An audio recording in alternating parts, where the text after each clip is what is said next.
Welcome back to Journey with Andy. This video is a little different from my usual videos.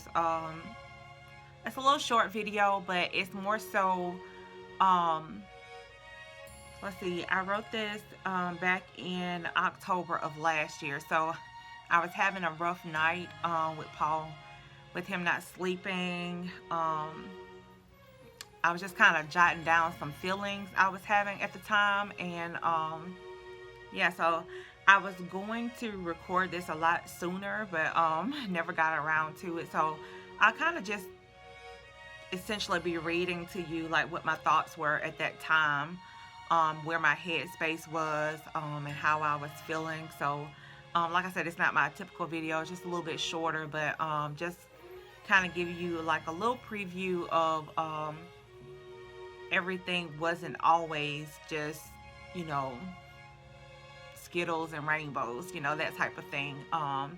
It was like it was real. It got hard sometimes. Sometimes were better than others, but anyway, it says, okay, so this was the morning after. Okay, so the next morning when we woke up. So most times he is confused and we laugh about it later. But when we have days like this morning when he's still confused but trying to make sense of what is happening, those are the sad moments that make me want to cry. When I have to explain to my Paul, one of my heroes who fixed us ravioli mixed with ketchup and sugar from the can on the days he had to babysit. The one who introduced me to mayo sandwiches, gross I know, but I love them. The one who took us fishing in the boat. That Paul, this great man who is hardworking, and even though he retired before I was born from a work accident, I never realized that he never actually went to work, because he was always doing something from sun up to sundown, whether it was in the yard, around the house, or with his animals, or even if he was just taking a break under the tree. That Paul. Those moments when I have to explain to him that he hasn't walked on his own since January.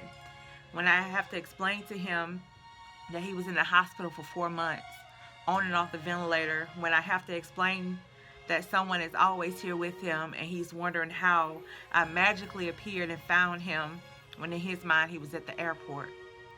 When I have to explain that I moved in with him so he could have around-the-clock care so he wouldn't have to be in a nursing home. When I explain all this to him and he says, "You know I love you, right?" And I say, "Yes, sir, I love you too." And he goes back to saying somebody's going to have to explain to me how you were able to find me at the airport. My heart breaks because even though I've explained all that to him, he didn't believe a word of it that I said.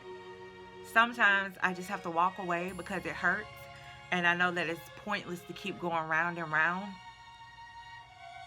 This is part of what COVID has done to my Paul, and it breaks my heart.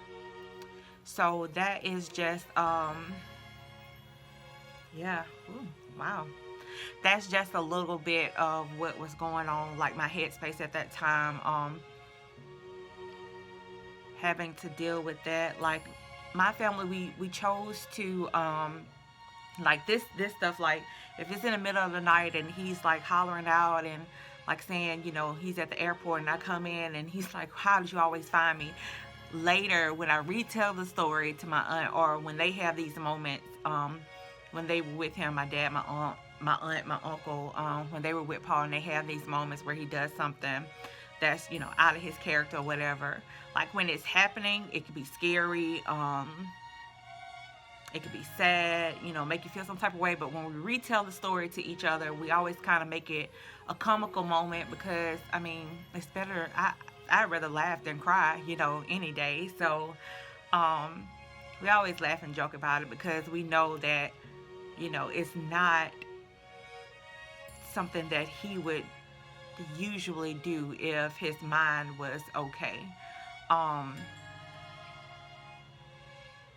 Yeah, it's just we chose to take those moments and make them into comical moments, to laugh about it, to kind of always be a glass half full instead of half empty, to be upbeat, to be optimistic about the situation, And yeah, that's how we chose to deal with it. I mean, you can go the opposite way of that, but um, that's not how we chose to see things as believers. We chose to be upbeat and positive about the situation, and just take every moment as it came. Enjoy all those moments, all the crazy moments we have, all the sad moments. Just soak it in, enjoy those moments, appreciate those moments, because you never know when it'll be your last moment with someone. So you just appreciate those times, the good, the bad, and the ugly. So yeah, the next videos that'll be coming out, I'm not sure how many videos it'll be. It may just be one big video, or maybe broke down into a few. But self-care equals self-love, and I'll be talking about the importance of self-care and some of the vacation the vacation trip I took in November of last year. So I'll have footage from that as well. So if you haven't hit that subscribe button, if you haven't subscribed, click that subscribe button, hit that notification bell so you know when the next video comes out. And thanks for watching.